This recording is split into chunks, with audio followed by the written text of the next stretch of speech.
శ్రీకాకుళం జిల్లా వెలగాడ గ్రామం పెద్ద రామారావు గారు. ఆవు మా ఇంట్లో ఆడపిల్లకి మేము ఎలాగ ఇచ్చేస్తాము, మా ఇంట్లో ఆవు కూడా అంతేని.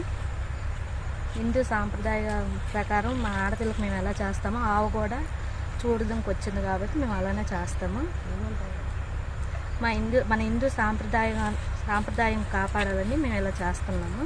ఇప్పుడు తరానికి కూడా మేము చెప్పాలని ఇలా చేస్తున్నాము.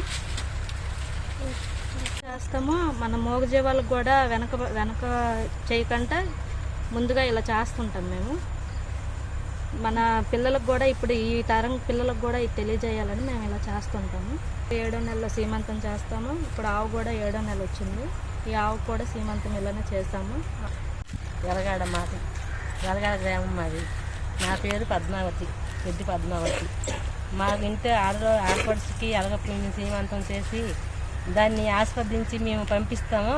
అలాగనే మా దొడ్లో ఉన్న ఆవులకు కూడా మేము చిన్న చూపు చూడకుండా మేము సీమంతంగా చేసి ఆవుని చిన్న చూపు చూడకుండా మూగజీవనేసి మేము ఇంకేమి చేయకుండా ఆవుని బాగా మేము చూసుకొని మేము సీమంతం చేసుకుంటాము. అదే ఆవుకి పుట్టబోయే దూడ కూడా ఆరోగ్యంగా ఉండాలని మేము అందరం కూడా సంతోషంగా మా దూడను మేము జరుపుకొని మేము ఆవుని సంతోషంగా చూసుకుంటున్నాము. మూగజీవని సెన్సు చూడకుండా మేము ఆ ఆవులతోని మేము చక్కగా మేము ఉందామని చూసుకొని చేసుకుంటున్నాము. మేమందరం కూడా ఆడపడుతులందరం కూడా వచ్చి మేము ఘనంగా చేసుకుంటున్నాము. వెలగాడ గ్రామం. మా ఇంటి ఆడపడుచులకైతే ఎలాగో సీమంతం చేస్తామో ఈ ఆవుకు కూడా అలాగే సీమంతం చేశాము. ఇప్పుడు ఆవుకి 7వ నెల. ఆవుకి 7 సార్లతో ఎంతో ఘనంగా చేసాము. హైందవ ధర్మంలో ఆవుకు ఒక ప్రత్యేకత ఉంది. ఈ తరానికి కూడా ఇవి తెలియచేయాలని మేము ఇలా సీమంతం చేసాము. వరలక్ష్మి అని పేరు పెట్టుకున్నాం. ఇప్పుడు ఆవు గర్భిణీగా ఉంది, 7వ నెల.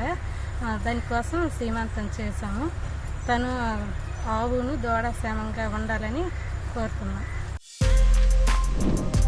For more videos like this, subscribe Big TV channel.